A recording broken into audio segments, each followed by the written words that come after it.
ఓం మహాగణాధిపతయే నమః. ఓం గం గం గణపతయే నమః. అయ్యా, ఇప్పుడు రేపు శ్రావణ అమావాస్య 24వ తారీఖు ఆషాఢ అమావాస్య పవర్ ఏమిటంటే చాలా పవర్. అమ్మవార్లకి బాగా చేసుకుంటారు, బోనాలు బాగా చేసుకుంటారు. వచ్చే ఈ ఆషాఢ అమావాస్య నాడు చాలా పర్వదినం అని చెప్పడానికి ఆస్కారం ఉంది ఇక్కడ. ఎందుకంటే బోనాల పండుగ ఆ రోజు ఇంకా విపరీతంగా చక్కగా అన్ని గుళ్ళల్లోనూ, అన్ని అమ్మవారి గుళ్ళల్లోనూ, ఊళ్ళల్లో అవుతే ఆంధ్ర అవుతే గ్రామ దేవతలకి చక్కగా వాళ్ళు అక్కడ రకరకాల ఉపవాసాలతో ఉండి ఆడవాళ్ళు తెల్లవారుజామునే లేచి పసుపు కుంకాలు ఇచ్చుకుని చక్కగా స్నానాలు చేసి వాళ్ళు విధి విధానాలు పాటించి తెల్లవారుజాము నుంచి ముత్తైదులంతా ఇల్లు వాకలు శుభ్రాలు చేసుకుని వాకట్లో ముగ్గు పెట్టుకుని వారంతా ఏం చేస్తూ ఉంటారయ్యా అంటే, ఆ రోజు ఉదయం అమ్మవారి గుడికి వెళ్ళేటప్పుడు పానకం చలివిడి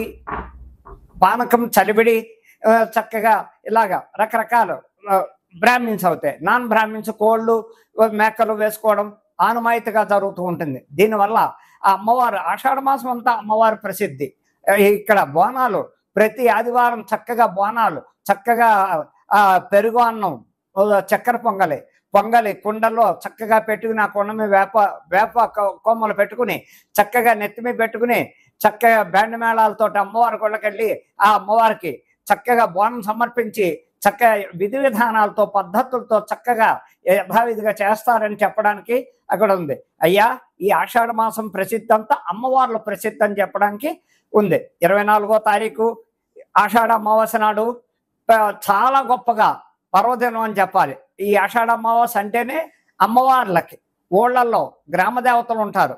నూకాలమ్మ తల్లి, సత్యమ్మ తల్లి, వనూనమ్మ తల్లి, పెద్దమ్మ తల్లి, ఇలాగ రకరకాల మైసమ్మ, పోచమ్మ, సమ్మక్క, సారక్కలు ఇలాంటి గ్రామ దేవతల దగ్గరికి వెళ్ళి అమావాస్య నాడు రేపు 24వ తారీఖు ఆషాఢ అమావాస్య గురువారం నాడు అందరూ చక్కగా వాళ్ళ తగిన విధి విధానాలతో ఆ పర్వదినం నాడు గుళ్ళంపటి వెళ్ళి ఈ కుండలు ఎత్తిమి పెట్టుకుని ఈ పలహారాలు అవి ఇవి అన్ని రకాలుగా చేసుకుంటూ ఆడవాళ్ళంతా చక్కగా అమ్మవారి గుడికెళ్ళి పసుపు కుంకాలు సమర్పించి చీర జాకెట్లు సమర్పించుకుని చక్కగా విధి విధానాలతో ఎంతో బాగా చేస్తారు. అందుకని ఈ అమావాస్య పర్వదినం అంత గొప్పదని చెప్పడానికి ఆస్కారం ఉంది. అలాగే రేపు వచ్చే 8వ తారీఖు ఆగస్టు 8వ తారీఖు వరలక్ష్మి వ్రతం, శ్రావణ మాసం. ఆ శ్రావణ మాసం మొత్తం ఆడవాళ్ళు ఎంతో విధి విధానాలతో చక్కగా శుక్రవారాలు, మంగళవారాలు చక్కగా విధి విధానాలతో ఎంతో అందంగా ముత్తైదులను పిలుచుకోవడం. మంగళవారం అవుతే శ్రావణ మంగళవారం నాడు చేసేది ఏమిటంటే సాయంకాలం వెళ్ళి ముత్తైదులను పిలుచుకుని శనగలు, పళ్ళు, తాంబూలం అలాగే అన్నీ పెట్టుకుని ముత్తైదులకు పసుపు రాసి, కాళ్ళకు పసుపు రాసి, గంధం పెట్టి, బొట్టు పెట్టి వాయినాలు ఇచ్చుకుని ఆయనమైతే శ్రావణ మాసం అంతా శుక్రవారం వరలక్ష్మి వ్రతం నాడు చేయవలసిన పండగ ఏమిటయ్యా అంటే తెల్లవారుజామునే లేవడం, చక్కగా ఇల్లంతా శుభ్రం చేసుకోవడం, దేవుడి మంత్రం శుభ్రం చేసుకోవడం. ఆ వేళ విధి విధానంగా ఇంట్లో చేయవలసిన పని ఏమిటయ్యా అంటే కలశ స్థాపన చేసుకోవాలి. ఉదయం కలశ స్థాపన చేసుకుని చక్కగా ఒక పీట వేసి, దేవుడి మందిరంలో పీట వేసి, ఆ పీట మీద పద్మం వేసి, ముగ్గుతో పద్మం వేసి, వరిపిండి కానీ ముగ్గు కానీ పద్మం వేసి, ఆ పద్మం మీద కలశం పెట్టుకుని ఆ కలశంలో ఇన్ని నీళ్లు, పసుపు నీళ్లు వేసి, 1 రూపాయి కాని వేసి, దాని మీద మామిడి కొమ్మలు పెట్టి, ఆ మామిడి కొమ్మల మీద కొబ్బరికాయ పెట్టి, ఆ కొబ్బరికాయ మీద పైన కలశం ఎర్రని గుడ్డ చుట్టి చక్కగా కలశం మీద పెట్టి ఓ పువ్వు, చామంతి పువ్వ, గులాబీ పువ్వ పెట్టి విధి విధానాలతో చక్కగా ముత్తైదులను పిలుచుకుని వరలక్ష్మి వ్రతం విధి విధానం ఏ విధంగా చేయాలి అంటే ఆ అమ్మవారి నామాలు చదువుకోవడం. పసుపు గణపతి, హరిద్రా గణపతిని హరిద్రా గణపతి అంటే పసుపుతో చేసే గణపతిని హరిద్రా గణపతి అంటారు.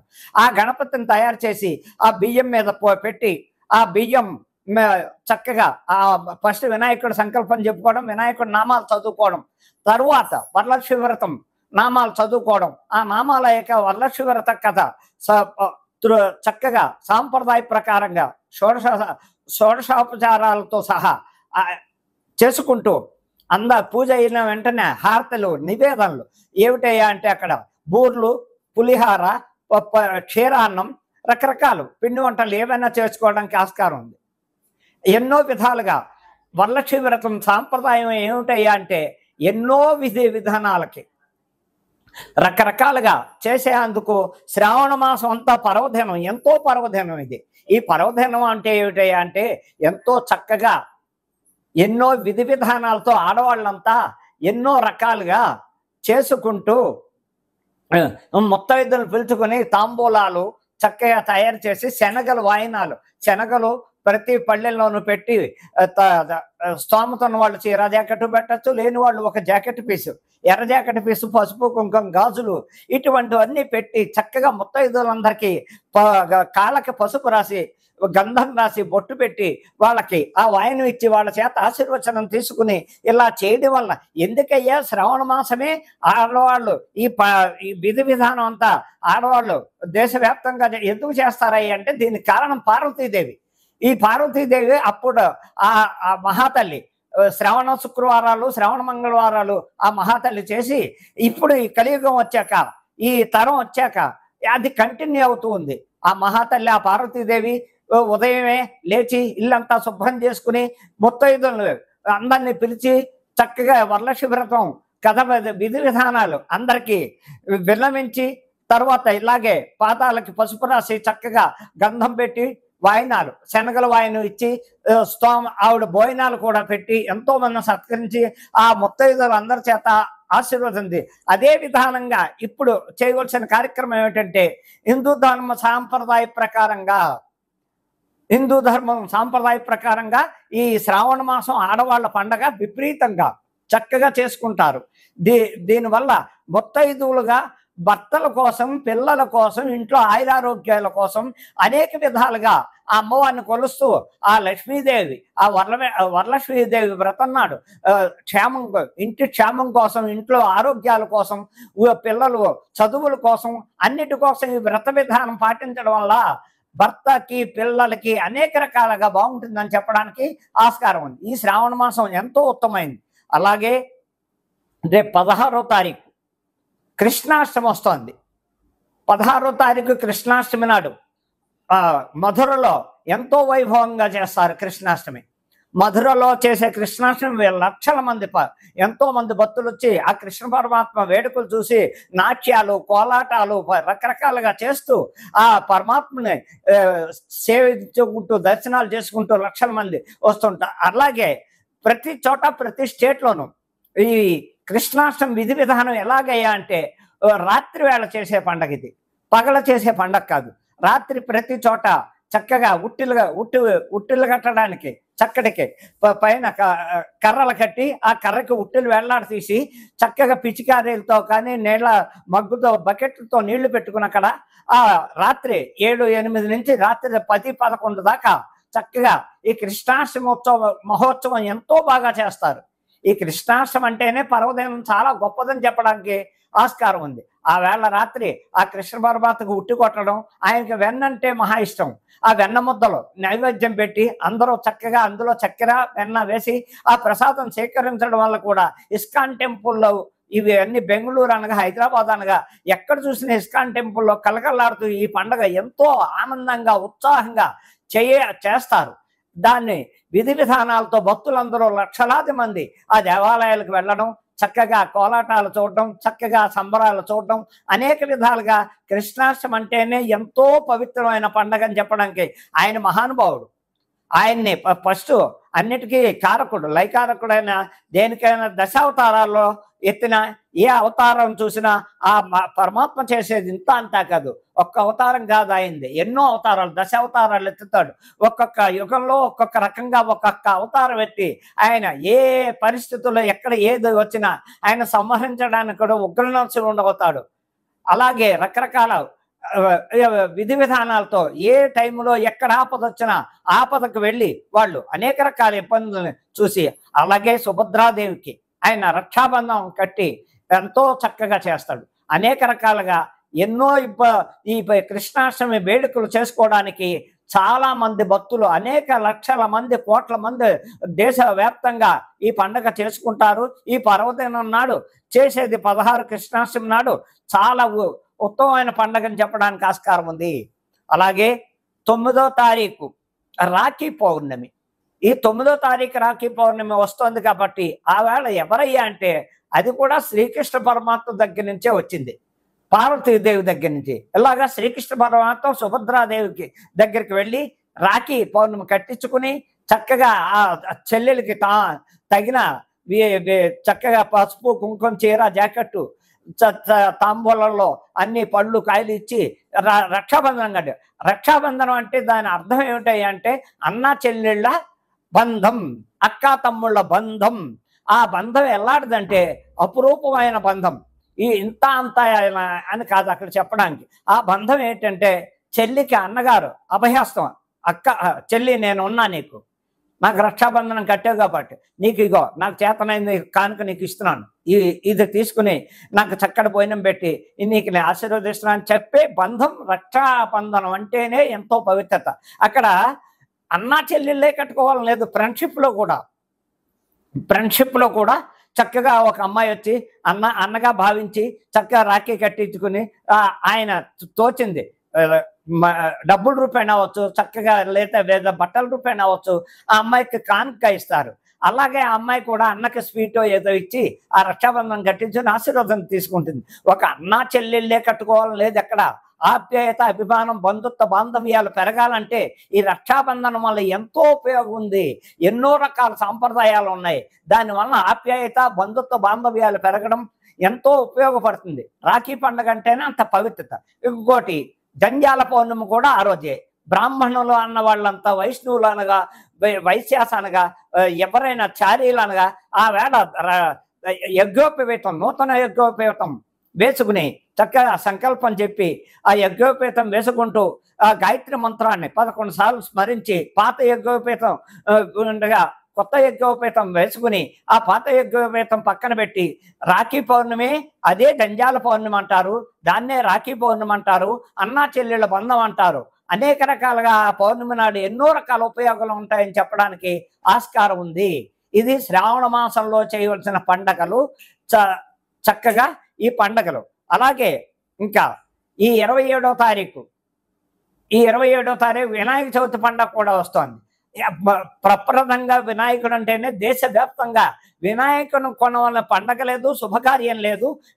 మొట్టమొదటిసారిగా ఏ శుభకార్యం చేసినా ఏం చేసినా వినాయకుడిని ఆరాధించాకే, చక్కగా హరిద్రా గణపతిని ఆరాధించాకే. వినాయకుడు లేని పండగ కానీ, పెళ్ళిళ్ళు కానీ, ఉపనయనాలు కానీ ఏ శుభకార్యం చేయడానికి ఆస్కారం లేదు. అలాగే వినాయకుడు మొట్టమొదటిగా కొలిచేది వినాయకుడు. అలాగే 27వ తారీఖు వినాయక చవితి పండుగ వస్తోంది ఈ నెల. ఆ వినాయక చవితి నాడు యథావిధిగా పొద్దున్నే తల స్నానాలు చేసి పట్టు వస్త్రాలు కానీ లేకపోతే మామూలు ఉతికిన వస్త్రాలు కానీ ధరించి వినాయకుడు విగ్రహాలు తెచ్చుకుని చక్కగా స్థాపించి ఇళ్లల్లో చేసుకునే వాళ్ళు బయట మందిరాలు, మండపాలు లక్షల రకాలు చేసుకుంటారు. అదే మన ఇళ్లలో చేయవలసిన సాంప్రదాయం మట్టి గణపతి. కలర్ గణపతులు అవి ఇవి తేకూడదు. మట్టి గణపతి ఇంత హైట్లో ఉన్న తెచ్చుకోవడం. పొద్దున్నే విధి విధానంగా అన్ని రకాల పత్తుర్లు, పువ్వులు, మారేడు దళాలు, అన్ని రకాల గన్నేరు పత్రులు, రకరకాల పత్తుర్లు అన్ని తీసుకుని పువ్వులు, పళ్ళు, కొబ్బరికాయలు అన్ని దగ్గర పెట్టుకోవడం. అక్కడ మండపం ఏర్పాటు చేసుకోవడం. ఆ మండపం మీద బియ్యం పోయడం, తెల్లని వస్త్రం పరిచి ఆ తెల్లని వస్త్రం మీద బియ్యం పోసి ఆ బియ్యం మీద చక్కగా వినాయకుడిని స్థాపించి పసుపు కుంకుమ బొట్టు పెట్టి ఇంకా సంకల్పం మొదలుపెట్టి హరిద్రా గణపతి చేయాలి. పసుపుతో చేసిన హరిద్రా గణపతి తామలపాకులో పెట్టి ఆ వినాయకుడి దగ్గర పెట్టి ముందు ఆచమనం చేసి సంకల్పం చెప్పుకుని వినాయకుడికి చక్కగా ఆ నామాలన్నీ చదువుకుని 108 నామాలు చదివి వినాయకుడి కథ చెప్పుకుని ఆ కథ చెప్పుకున్నాక అక్షతలు ఇంటిలో 10 వేసుకుని ఆయనకి నివేదన ఏమిటయ్యా అంటే గరికతో చేసి బెల్లం ముక్క అక్కడ పెట్టి అసలైన ప్రీతి అయింది ఉండ్రాళ్ళు.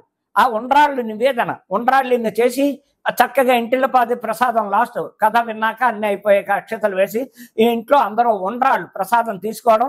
చక్కగా ఎవరైనా మన ఇంటికి బంధువులు వస్తే వాళ్ళకు కూడా ఇంటి పక్క వాళ్ళకి కానీ ఇంట్లో ఉన్న వాళ్ళకి కానీ ఆ ఉండ్రాళ్ళు నివేదన ఆ ప్రసాదం ఇవ్వడం వల్ల కూడా ఎంతో అవి ఏ విఘ్నాల్లో లేకుండా ఉంటాయి. అలాగే చంద్రుడిని చూడకూడదు. సాయంకాలం నీలాప నిందలు పడతారని సామెత ఉంది.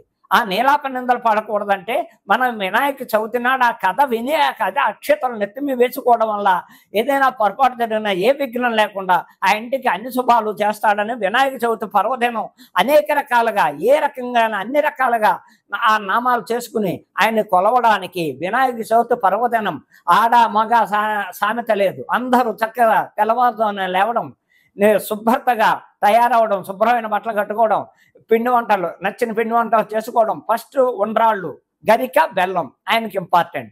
దాంతో ఆయనకి షోడశోపచారాలతో చక్కగా సాంప్రదాయంగా ఆ వినాయక చవితి ఇంటిల్లిపాది చేసుకుని సుఖ సంతోషాలతో ఉండాలని మరీ మరీ విన్నపిస్తున్నాను.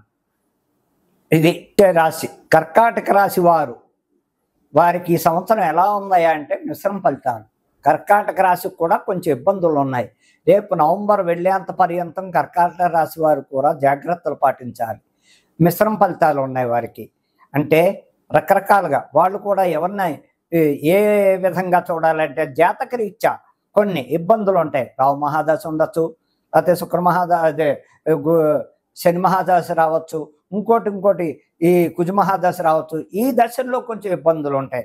అలాగే బుధ మహాదశో, గురు మహాదశో, శుక్ర మహాదశో ఇలాంటివి జరుగుతున్నప్పుడు హ్యాపీగా వాళ్ళ జీవితాలు హ్యాపీగా ఉంటాయి. అయినప్పటికీ మిశ్రమ ఫలితాలనే చెప్పడానికి వచ్చే మార్చి వరకు ఈ నవంబర్ నుంచి కొంచెం మార్పులు ఉన్నాయి కర్కాటక రాశికి. ఆ కర్కాటక రాశి వారు కూడా చిటికిన వేలు పచ్చ పెట్టుకోవడం వల్ల వాళ్ళకు కొన్ని ఇబ్బందులు తగ్గుతూ ఉంటాయి.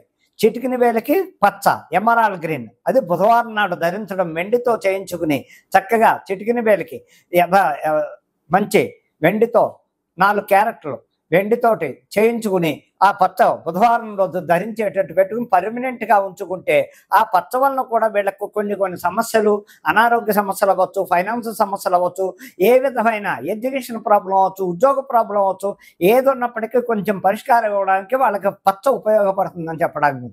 అలాగే చంద్రుడు అధిపతి, వాళ్ళు ముత్యాల దండ వేసుకోవచ్చు, ముత్యం ఉంగరం పెట్టుకోవచ్చు.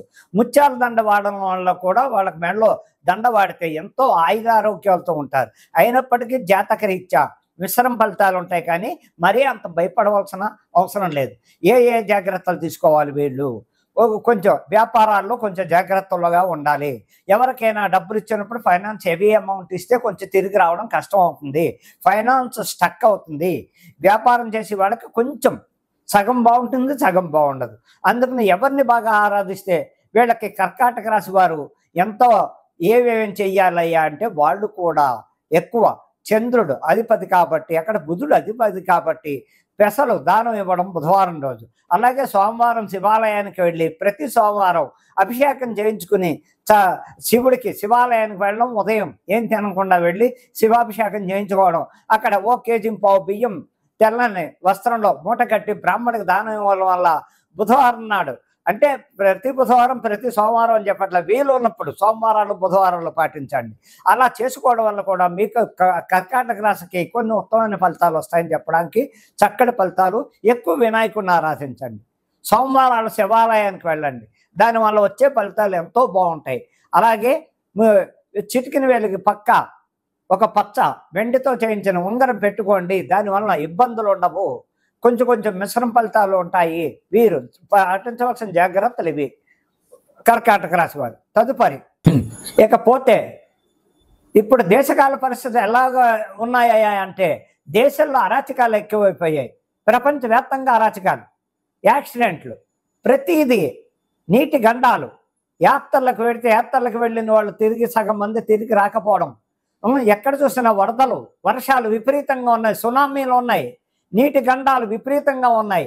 ఈ ఎందుకయ్యా అంటే రాహుకేతుల దోషం పడింది, షష్టగ్రహ కూటం ఎఫెక్ట్ బాగా ప్రపంచవ్యాప్తంగా. అలాగే ఆడవాళ్ళకి గండాలు ఎక్కువ ఉన్నాయి, ఆడవాళ్ళకి కిడ్నాపింగ్లు, రేప్ కేసులు, వివాహాలు అవుతే వివాహాలు అయిన వాళ్ళకి ప్రేమ వివాహాలు ఫెయిల్యూర్ అవ్వడం, 3 నాళ్ళు ముచ్చటే ఆడవాళ్ళకి ఎక్కువ ఉంది. ఈ సంవత్సరం అంతా ఆడవాళ్ళు అతి జాగ్రత్తలు తీసుకోవాలి. కేసులు ప్రతి చోట ఆడవాళ్ళు జైలుకి పెడతారు. ఆడవాళ్ళు జాగ్రత్తలు పాటించడం అంటే దైవారాధన చేసుకోవాలి. ఎవరయ్యా అంటే దుర్గమ్మ వారిని పట్టుకోండి. దుర్గమ్మ వారికి ప్రతి మంగళవారం రాహుకాలంలో దీపాలు పెట్టడం, నిమ్మకాయ టిప్పల్లో చక్కగా అర్చనలు చేయించుకోవడం, ముత్తైదువులు ఉంటే ప్రతి మంగళవారం ఓ జాకెట్ పీసో ముత్తైదు ఓపుకుంటే చీర జాకెట్ పెట్టడం ఇలా చేసుకోవడం వల్ల కూడా దేశకాల పరిస్థితుల గురించి చెప్తున్నాను.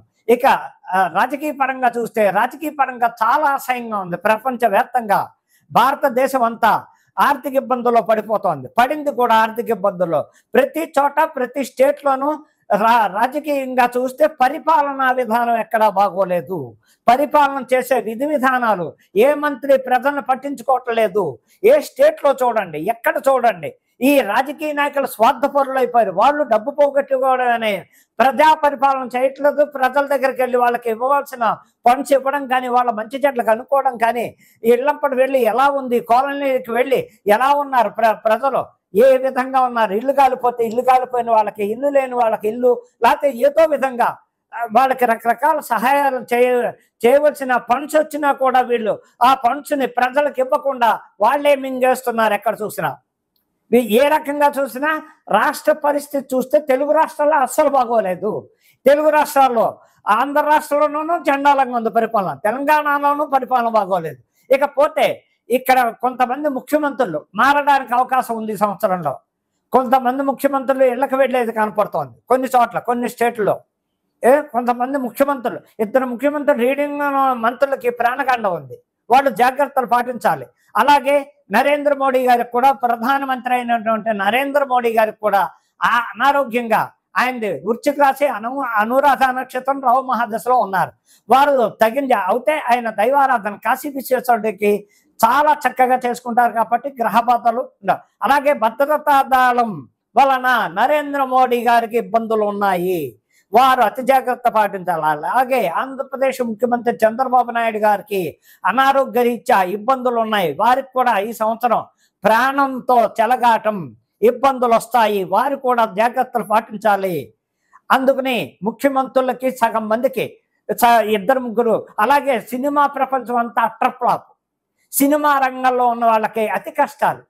సినిమా పెద్ద పెద్ద ప్రొడ్యూసర్లు అప్పులు పాలవడం, ఆత్మహత్యలు చేసుకోవడం, హీరోయిన్స్కి అతి కష్టాలు. ఇంక హీరోయిన్స్ ఉన్నారు, అతి కష్టాలు భరించాలి.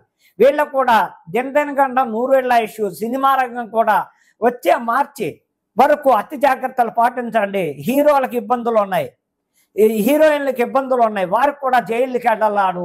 ఈ డ్రగ్స్ విషయంలో కానీ వీటిల్లో కానీ ఎందులో అయినా కొంచెం ఇబ్బందులు వస్తూ జైలుకి వెళ్ళడం, జైలు పాలవడం జరుగుతూ ఉంటుంది. అలాగే రాజకీయ నాయకులు కూడా చాలామంది మంత్రులు జైలుకి వెళ్ళడం ఇలాంటివి జరుగుతూ ఉంటాయి.